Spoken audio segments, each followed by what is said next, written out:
Developing an unusual one-off property is never an easy task, especially for a first development. Overcome those challenges and you could rake in thousands. Tonight I'm with two sets of developers who think they've hit gold with their unique and interesting properties, despite their extremely awkward locations. Well, I bought this property and I didn't have a problem with the entrance coming off the car park.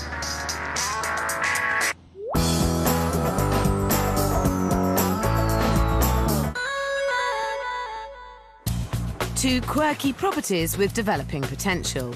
The question is, just how much are people willing to actually pay to live on a noisy road or off a busy car park? Tonight's developers are going to have to really pull something special out of the bag if they're going to make the massive returns that they want.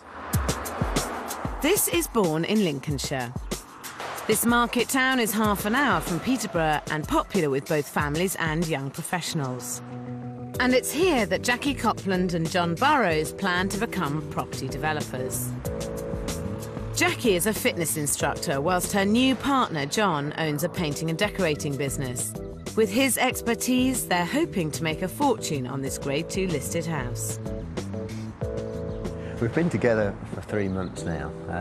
There'll be a bit of conflict at times, no doubt. John's the calm, settling one. I'm the mad, Balmy one. yeah, balmy one. Yeah. Jackie bought the property 2 years ago at auction, thought about turning it into flats, but never got started. However, since meeting John, she's really got into the project, and together they've hatched a new plan. We think keeping it as a house as opposed to 3 flats financially is going to be more rewarding, because if it goes to budget, the budget isn't going to be probably quite as high. We want to take it back to its former glory. Yeah. It's going to take a lot of work to restore this 4-bedroom house back to its former glory. It needs rewiring, replumbing, redecorating, a complete overhaul, which isn't going to be cheap. When Jackie bought the house 2 years ago, it cost her £101,000. Their budget is £91,000, and they hope to sell it for £300,000. This will make them a huge £108,000 profit, which is a massive 56% return. Incredible if they can pull it off. They're certainly aiming high, but I think this house has a major problem. It's near impossible to find, and you can't access it from the front. The only way to get to it is by going through a car park at the rear, which makes it far from ideal for the family market they're aiming at. Hi, hello, I'm Sarah. Nice to meet you. God, difficult to find. Hi, Sarah, John. The front of the property is on the main street, but is now a separate block of offices, and the part of the house Jackie's bought is set behind. But that means that you can only get to it via the car park at the rear. The house itself is spread over 3 floors. On the top floor there's a double and 2 single bedrooms. Below there's another double bedroom and a bathroom. And on the ground floor there are 2 reception rooms and a tiny kitchen overlooking the garden. So was it a bit of an impulse buy? Probably. I'm a little impulsive, so yes, I suspect marginally it would have been, yes. So you didn't have a survey done, did you? No. I knew you hadn't by the look on your face. And so what are your plans? Well, we've had a few, actually. We're back on plan A, aren't we? Yeah. Well, basically just restore it back to a house again. The old house. Jackie and John want to make this house really luxurious. On the top floor they plan to create a second double room with ensuite. The layout on the middle floor stays the same, though they're fitting a new luxury bathroom. On the ground floor they plan to fit a loo and open up the rear extension, creating one big open-plan kitchen living space. They're hoping to make a good quality, well-finished house that will appeal to families, but I'm not sure it's the best solution. In my opinion, they should stick to their original plan and convert it into 3 flats. On the ground floor, they'd get a good-sized 1-bedroom apartment, with a smaller starter flat on each of the floors above. Tell me the thought processes that you went through with turning it to flats and not turning it into flats. The ground floor would have made it an OK flat, but the 2 middle floors would have really only been bed sets. I hear what you're saying about these being small, but I think if they're well laid out and well designed, I've got to say I would be going with your initial plans myself. I think it's the right way forward. I agree, there's more of a market for flats. But if we do one bedroom in each of them. But I do think it's a bit of a... And I take on board all that you said, but I think it's going to be quite a nice house, really central, but have its own sort of private garden. But this house will never be an ideal family home. Apart from the car park issue, the front door is stuck down the side of the building. So this is going to be your front door here into the house? Yep. I think as a communal doorway into 3 flats, this wouldn't be a problem, but it's not the ideal main entrance for a house. No. I still don't see the problem with the door, OK, being on the side, the back, wherever, whatever you want to call it. It suits the house.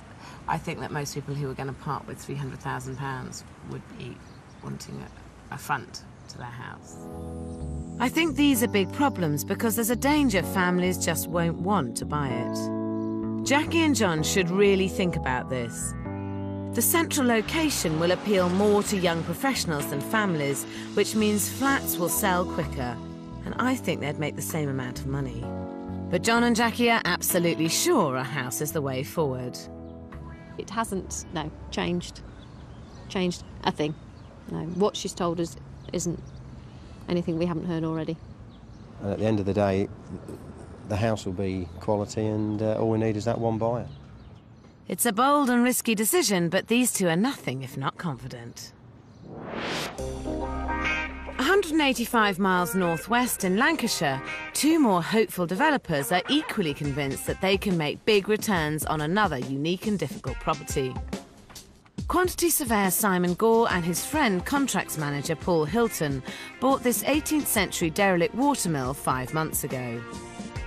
With their professional knowledge, they're confident that they can turn this rundown mill into a luxury rural retreat. But it's going to take an awful lot of work to transform these 2 narrow rooms and a huge hole in the ground into anything even remotely luxurious. We brought friends up and they've looked and gone, you're going to convert this? But obviously we can tell what it's going to be at the end, and you know, so... Yeah, we've got the foresight to see what it can be. It's not a semi-detached, it's a one-off, a complete one-off. There's nothing like this round here. It certainly is a one-off. And like John and Jackie, they're aiming high in the profit stakes. They bought this mill for £150,000. The plan is to turn it into a desirable 3-bedroom rural retreat on a budget of £110,000. They hope to sell it for £360,000, making them an impressive £100,000 gross profit. That's a huge 40% return, again fantastic for a first ever development. If we achieve £100,000 profit, we'd be absolutely delighted. Any profit really, we'll be happy, but obviously the more the better. Yeah, money is definitely the incentive, and if we muck things up, he's going in the hole. As in Bourne, the idea of making a huge return seems to be blinding Simon and Paul to the reality of what's ahead. Because, also like Bourne, this property has one major disadvantage: its location. Right on a very noisy main road.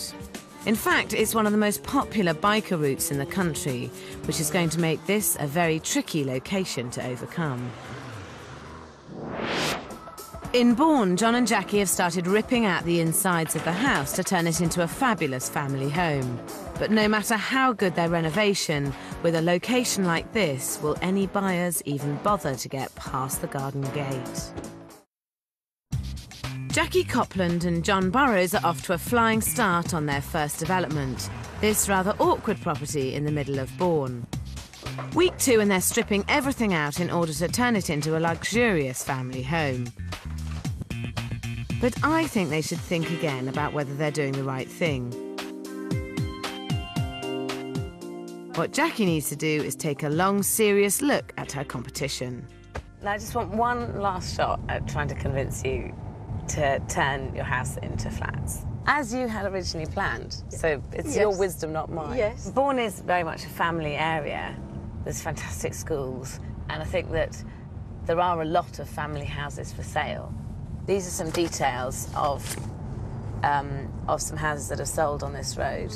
That one has just sold for 275,000, and it's got 4 bedrooms, it's got a good-sized front garden, front door, back door.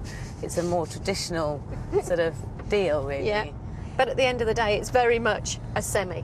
And this house is on the market for 310 just here, but that hasn't actually sold. That's the one that's double-fronted, and it's that one. It's just there, and it's detached. Yes, I mean, it's a typical house. There's lots of them, yes, Yeah. which is where I would still put mine in favour that it's slightly different. Your house at 300,000, it's only 3 bedrooms. It isn't the best access up to the house, and I think there is a danger that it might sit on the market for a bit. As 3 flats, it's less of a risk. I know that it's going to be done well, it'll look right at the end of it, and at the end of the day, it'll fetch what it's worth. Jackie's mind is well and truly set on the luxurious family home plan. Her budget includes £41,500 for all labour and materials, £11,100 for electrics and plumbing. They've got £11,500 to spend on the kitchen and bathroom, £9,300 for decorating, tiling and finishes. They're planning to spend £5,400 on the garden, another £7,000 in fees. And with a £5,000 contingency, their total budget comes in at £90,800. Having kept the same budget they had for the original flats, it's a substantial budget for a 3-bedroom house. But the property is Grade 2 listed, and as Jackie didn't get a survey before she bought it, John has wisely ensured that they have a generous budget to cover any hidden costs. And sure enough, within the first 2 weeks, the Conservation Department have pointed out that they must replace any rotten windows, like for like. There's basically 14 windows on the building, of which we really have had to change 10 of them because there was so much rot. Now, if we was, able to have put in a modern window, we could have possibly done that for £350 a window, where the fact that we are doing as the listed people have asked us to do, and get these manufactured as a replica of what was here before, your perhaps true figure by the time it's actually in is around £1,200 a window. That's a lot of money, and it's not the only additional cost. Instead of just replacing one wall as planned, building regulations require they rebuild the entire back section of the kitchen extension. These extra structural costs can't be avoided, so if they want to maximise their profit, they need to cut back in other less essential areas. But John and Jackie have their sights set on creating a top-class luxury home with no expense spared. This is going to be, obviously, complete quality when it's finished. Yeah, some things cost a lot more than other things, but at the end of the day, it's going to be it's what makes it, and it's going to make the property so much nicer when they walk through the door. It's going to be fantastic. Yeah. In Lancashire, Paul and Simon are hoping to also turn their derelict watermill into a luxurious home. But with a busy road to contend with, I wonder if they've bitten off more than they can chew. You've chosen a very unique and unusual property as your first development that has massive challenges. Because not only have you got the road to deal with, you're taking on a restoration, working below ground level. There's a whole load of issues which would be complicated in themselves. But to be doing this as a sort of first off is brave, maybe a little mad. What we're intending to do is use our professional knowledge, and hopefully it'll benefit us when we get into the thick of the project. And the other main issue is going to be timing on this, because you want to finish it in 5 months. And I mean, I think it's essential that you do, because the danger is if you don't, you're going to miss that September, October market, and you'll be into the winter, and trying to sell this house in the winter, I think is going to be quite hard work. We could, if we needed to, reduce the amount of profit we're looking at and throw more money at it and get more labour in. That would be a very, very last resort, that would be. And if it means us resourcing it in a way that we have to put more hours in to get to where we need to be, well, that'll be the case. So you'll work nights? The baby will be here with a paintbrush, everything. Paul and Simon have got major plans for their mill.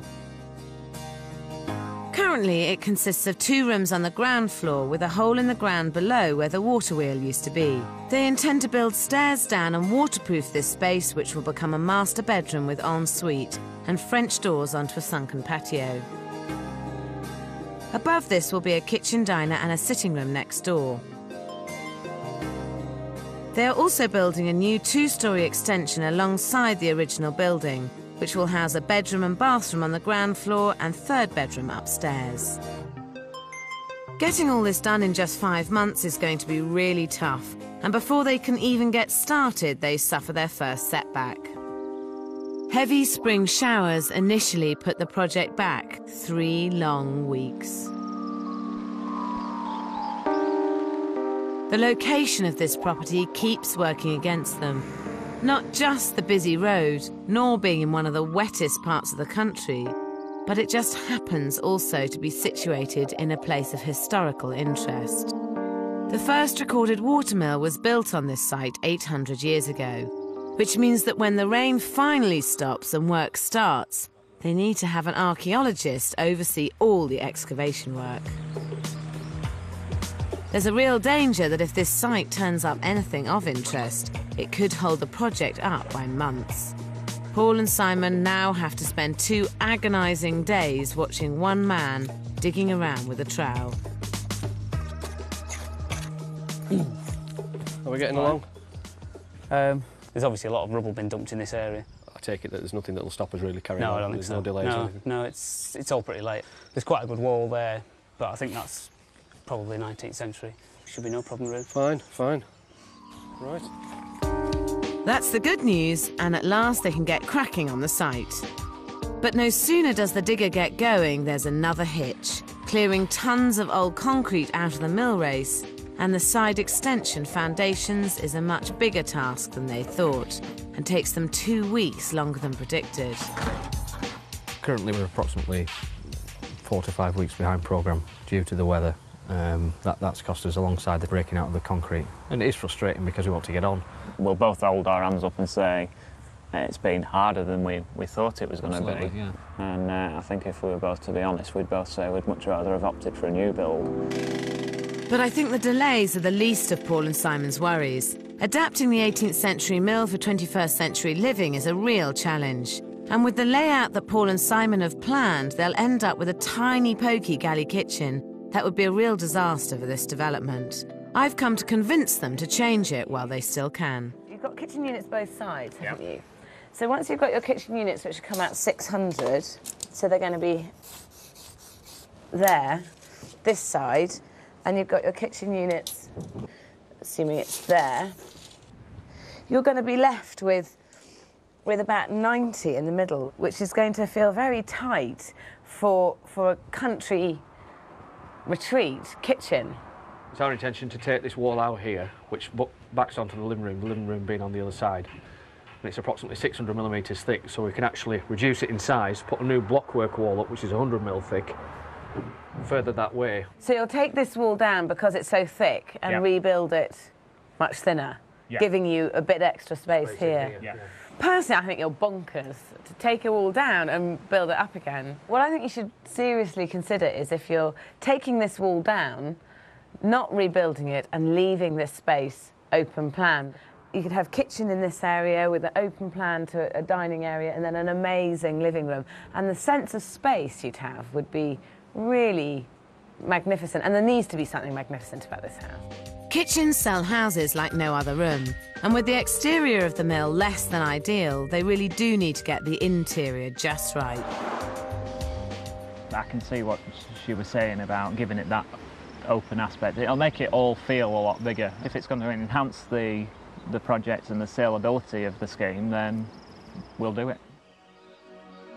They sound convinced, but 3 weeks later, they've opted for a compromise.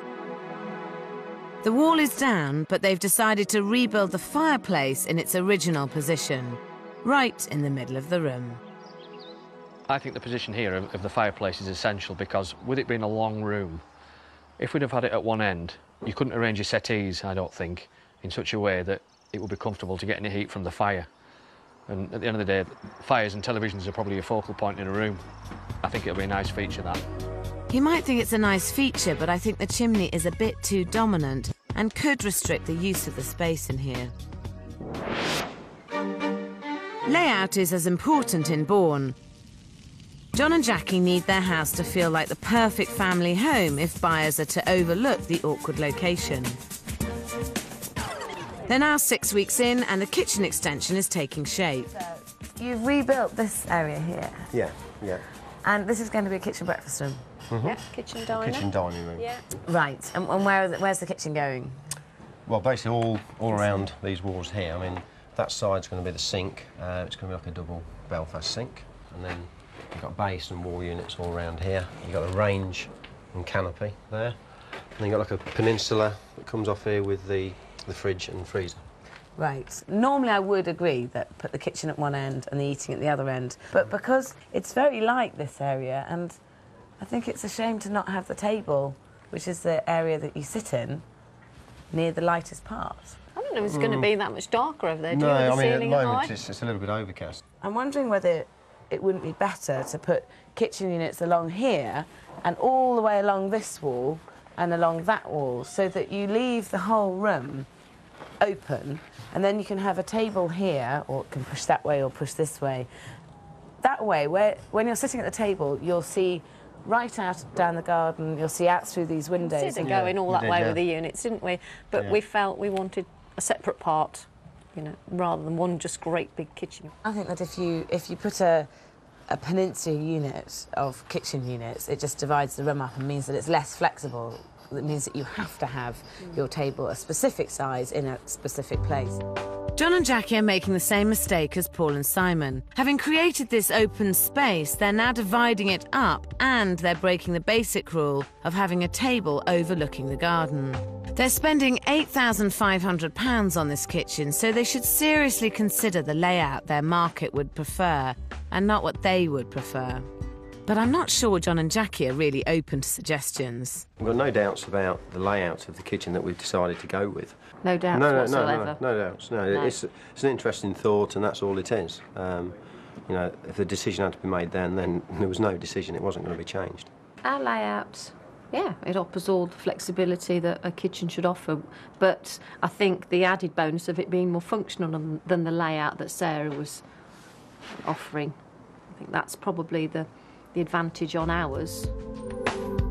Their minds are made up on the layout, but there are still so many details they need to get right. So, have you had any thoughts as to what you're going to put on your worktops? Yes, we have, haven't we? Yeah. Right. What have you thought? We're along the lines of granite. Right, and how much do you reckon that's going to cost? It's going to be around the £2,500. Which of the granites had you thought that you might use? We kept going back to the mahogany. For the Joe public walking through the door, it's a pretty safe one to go with.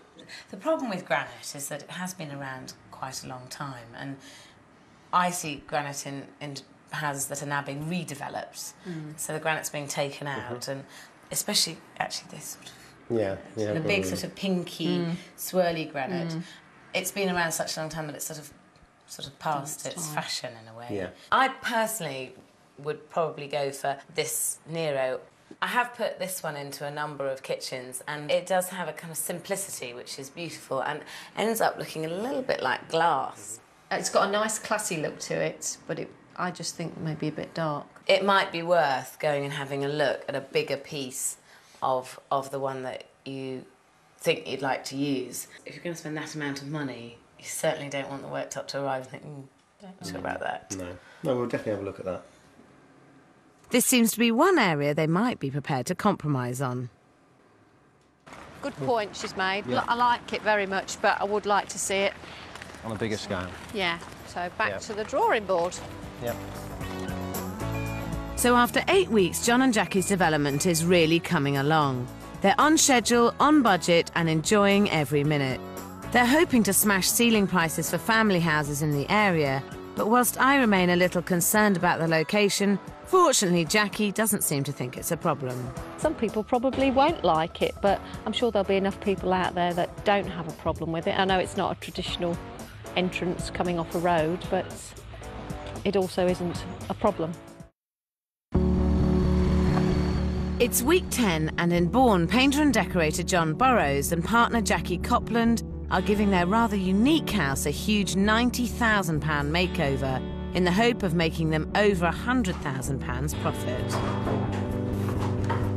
They're both on site every day, project managing the job, and with John's trade experience, they hope to make this house look top-notch in order to get the highest possible price. It's good they're not cutting corners, but instead they seem to be going to the other extreme. They've decided to repoint the entire outside of the house, a massive job that could take up to 2 months, which will look smart, but it isn't strictly necessary. It seems like money is no object when it comes to getting the look they want.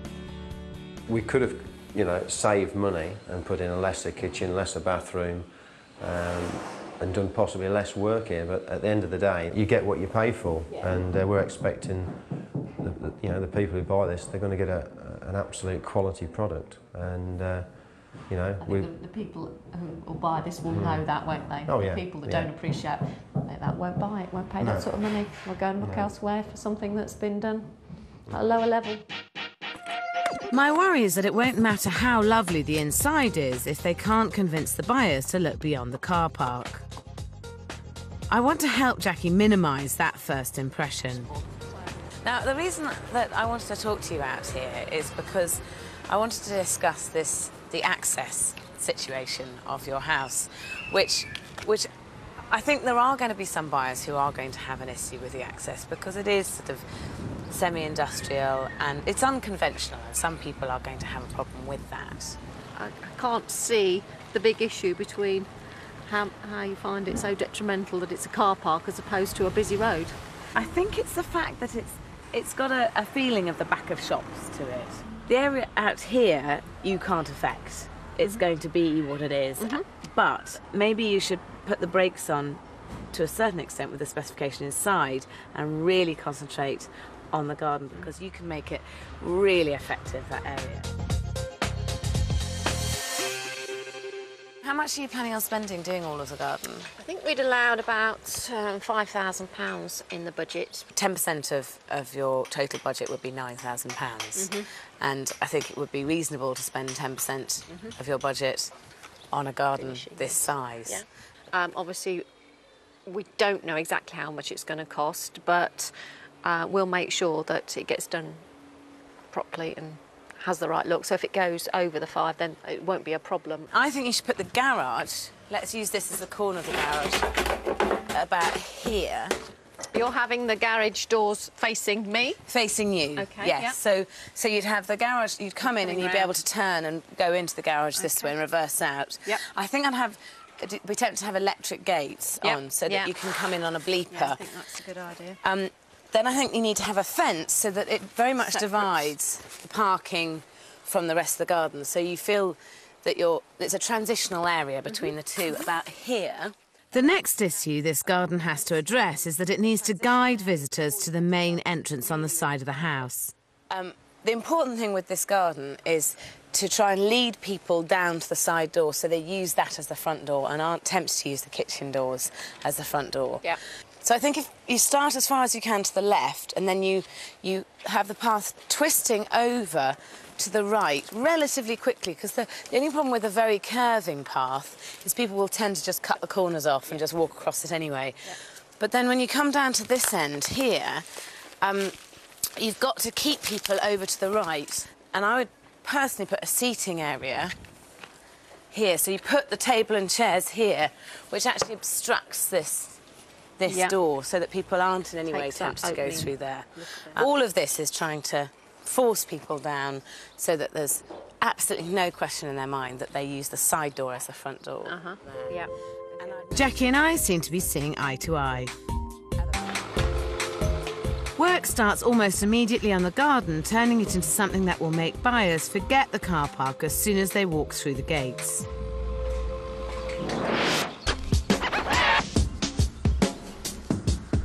In Lancashire, another unique property presents another garden challenge.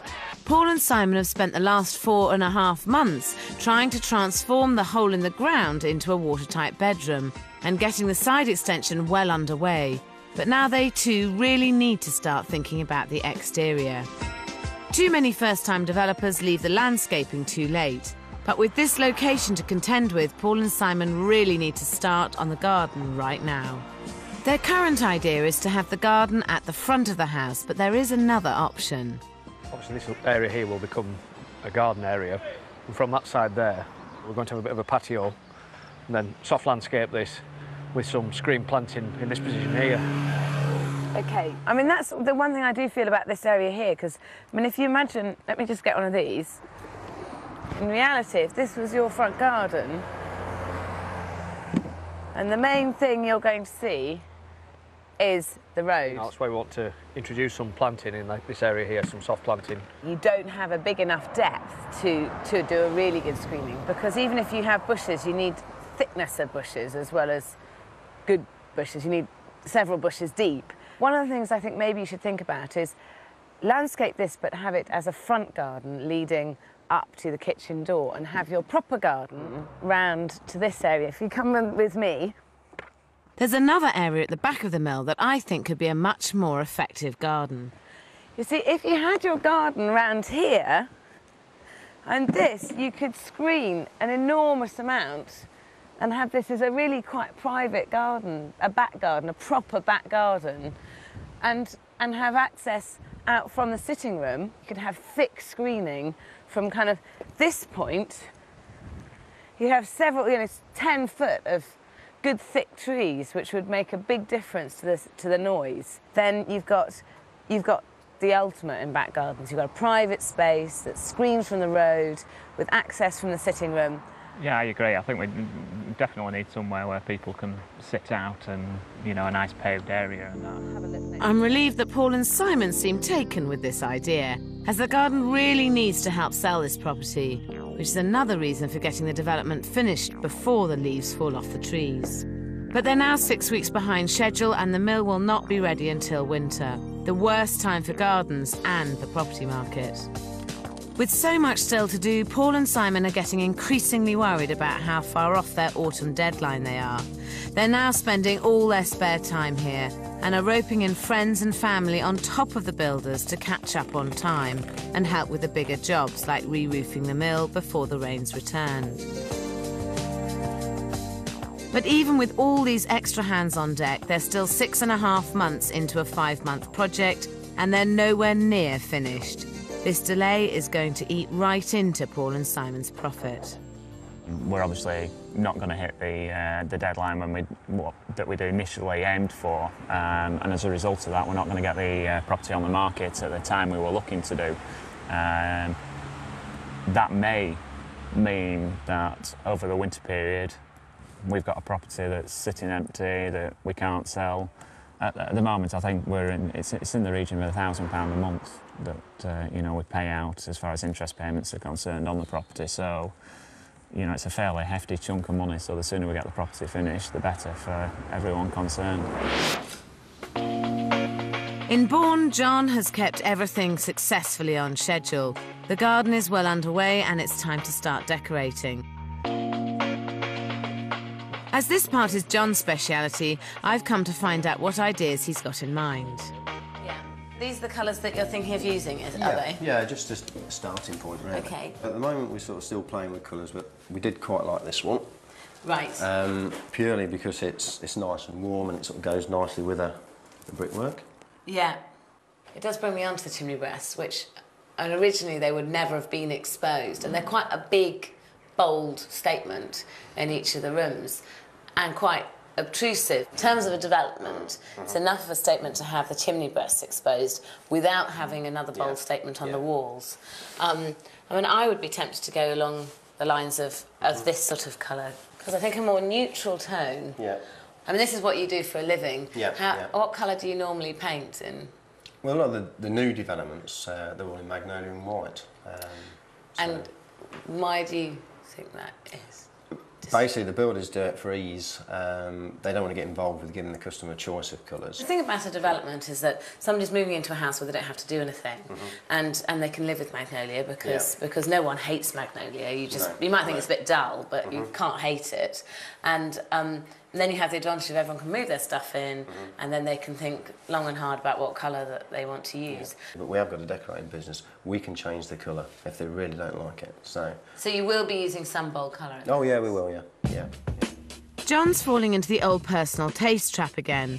This property really needs to appeal more than ever to as wide a possible market, and he's contemplating colours he likes, which could actually put people off. Although he does decide to stick to neutral colours in the bedrooms, in the sitting room it's a different matter altogether. I love this colour. It's not as dark as I thought it was going to be, which is probably No, it's got a nice glow to it. better. Yeah, I mean, there's only the one window in here, so it's always going to be a slightly darker room. So we just felt rather than try and make it light. Cozy. Yeah. Hence the dark colour, but I think it's a great colour. Once again, they've gone for something they like, but their buyers may not. And it's the same throughout the house. John and Jackie are so set on having a development they can be proud of that they're spending much more than's necessary. If they spent less, they could lower the asking price and still make the same profit. But from the chest-high tiles in the bathroom to the sandstone tiles downstairs, from the £8,500 kitchen to the blinds and curtains, they're certainly not holding back. Back at their house, going through the bills, they're still convinced they've made all the right choices to guarantee they'll get their massive asking price. I don't think anything we've done has been an extravagance. I think it's just been right for the way we wanted it to be, to look. Yeah, you can't sell a house at the top end and put the bottom end products in there. Don't work. In Lancashire, even though the project is moving forward, Paul and Simon are months over schedule, which means it's my final visit and they still have a long way to go. Though you can see how fantastic this unique property is going to be. The hole in the ground is halfway to becoming a master suite. The new side extension, which will eventually house 2 more bedrooms and a bathroom, is taking shape.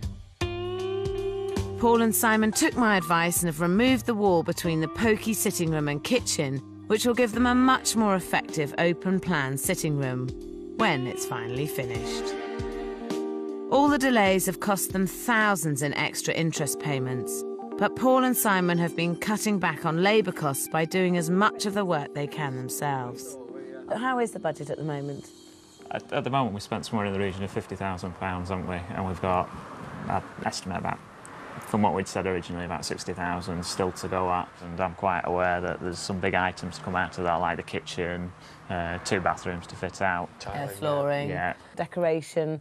It's quite a lot of things to actually include in that, isn't it? The key is now you've got to make sure this looks absolutely fantastic when you've finished it. Well, I've always had an eye on the quality side of things.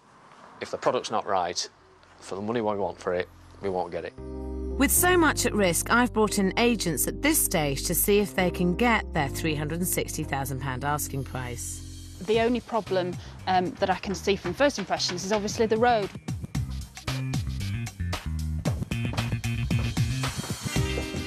We can't get away from the fact it is quite close to the road, but I think it's so unique and it's so nice that it may put some off, but certainly not all. If finished to a high standard, I think this property could be worth £350,000. I think this property could achieve £350,000. We've had 2 agents in to value the house, and they say that when it's finished, they would expect it to be worth £350,000. They both agreed on that, actually, which, if you manage to stick to your budget, would give you a £90,000 gross profit, which is pretty good between you. I mean, it's £45,000 each. That's my new car sorted. We're mindful that when it is finished, it might attract a higher figure than that, and touch wood, it will do, you know. Paul and Simon bought the mill for £150,000. If they come in on budget at £110,000 and do sell it for the predicted £350,000, they stand to make £90,000 gross profit, which would be a fantastic reward for all their hard work. Do you think now, in hindsight, that this was perhaps a bit over-ambitious for a first development? No, definitely not. Oh, no. Maybe we'll like a nice, straightforward new build next time, but you can't take away the fact it's been a challenge, and I think we've rose to it. And it'll stand us in good stead. What are you going to do with £90,000 profit? Have a holiday and probably put some back in and start again. Yeah. Really? So, gluttons for punishment? Definitely. Onward and upward. In Bourne, it's a different story. John and Jacky's development is firmly on schedule. But I think the biggest challenge will be convincing someone this house is worth £50,000 more than other three-bedroom properties in the area.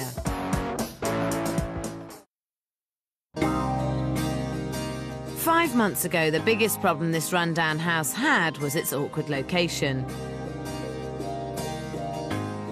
Now it's been totally transformed. By spending money on the garden and separating it off with a gravelled garage area and high fence, they've overcome this and given the house some privacy.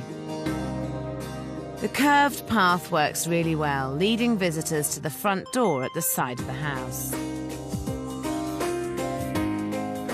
Inside, this once run-down building is now immaculate. John and Jackie have really gone all out to create a comfortable and luxurious family home, finished to the highest possible standard. They got the quality they wanted, but at a price.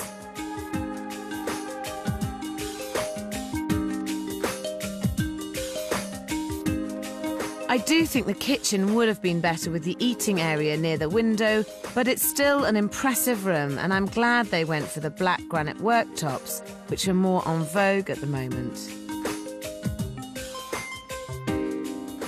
But getting this top spec look isn't cheap. Well, I have to say, it is very, very luxurious, the house. It looks like it's cost a lot of money. Well, it has. Yeah. It has. I'm not surprised. Well, I think we've spent the money well. The good news is they've managed to bring the project in under budget. They've spent a little more on the bathrooms and the kitchen at £12,500. Decorating and finishes rose to £10,300. They spent an extra £1,500 on the garden. The electrics and plumbing were exactly £11,100. But their labour and materials came in under budget at just £35,000. Fees remained the same at £7,000. They didn't use any of their contingency of £5,000, so their total spend came in £8,000 under budget at £82,800. John and Jackie were lucky that they kept their original budget for flats, as this has meant coming in under. But had they not gone so far down the luxury route, they could have done it for even less. Has this got personal, this house? I'd be lying if I said no, but I think it's got personal to the right degree. Yeah. I'm just not sure with this particular development that it needs to be as luxurious. I mean, it's a fabulous house. It's got gorgeous high ceilings. It's got a lovely big garden, but it's always going to be limited by its downsides. We could have perhaps spent less, but it's also a bit of a statement product for us because, they sent... we're going to do a lot more of these, hopefully. We can find them. So this was a bit of a show home, so you went a bit further than you would have done. Yeah, but I think, again, we are fussy, I don't know aren't we? whether we will go any less, though, with our standards. No. John and Jackie firmly believe that everything they've done will give them a £300,000 asking price. Now they just have to hope the agents agree. First impressions may be a little detrimental. Yeah, I think this is going to be the main problem, overcoming the public car park. Now, this is a nice room, good for entertaining. No expense spared, I would imagine. Exceptional quality, really, really good room. I think this property could achieve £285,000. I would value this property at £280,000. Now, we have had two agents round, and they've come in at £280,000 and £285,000. So the average of those valuations is £282,500, which, if you managed to sell it at that figure, you'd make nearly £100,000 profit, which is pretty impressive, I have to say. Yeah, in the current climate, I think that's excellent. Yeah, good going, yeah. I wouldn't mind 2 of those every year. No, I don't suppose many people would. That would be amazing. It's certainly a a very impressive result. No, I mean, we'll perhaps market it around the 300 mark to start with. Either just under 3 or just over 3. Well, we we'll thought, start didn't at we? 310, I think, aren't Yeah. we? Yeah. Right, I mean, obviously you can put it on the market at any level you want. Yeah. The key is to actually get a buyer. It is quite a niche market, this, because it's an expensive 3-bedroom house. Someone's going to have to put their neck on the line and say, I want it so much, I'm going to pay the extra for it. As an old house goes, it's coming with lots of guarantees, isn't it? Yeah, yeah. It's that client out there that wants that. Yeah. That's that standard we've put in. It's just finding that particular buyer. Even though about half their profit comes from a rising market in the 2 years before they even started work, John and Jackie have still done well. Now all they have to do is sell it. Super garden, isn't it? The wall's just a bit shade too dark. This is a lovely room. Just got a warm feel about it. Wow. This is super. It's a proper size family bathroom, isn't it? Space for wardrobes. You're a bit tight, aren't you? It's probably a house in Bourne that you'd never know is here. There's no proper front door. This house in another location will be well worth its money. So do you think next time round you would try and go for something a bit more straightforward that didn't have quite so many issues to it? Doubt it. Doubt it. No, I mean, it just depends what Knowing us. comes up. To see this place 6 months ago and to walk in there now, you can't help but be proud of it, Be can shocked. we? Yeah, No. it's great. No, that's right. Unfortunately, 2 months later, John and Jackie are still waiting for their £300,000 asking price. And in Lancashire, Paul and Simon are determined to get the mill finished by Christmas. John and Jackie and Paul and Simon bravely took on 2 really awkward properties. But although on paper they're 2 huge success stories, there's still no actual money in the bank. With developing, it's important to remember it's about the whole package, not just a nice interior. Location is crucial. Next week, I'm with 2 couples who don't really know what it is they've taken on. What I'm worried about is I'm not seeing any brick. Just give me complicated questions. OK, well, Have an easier one, please.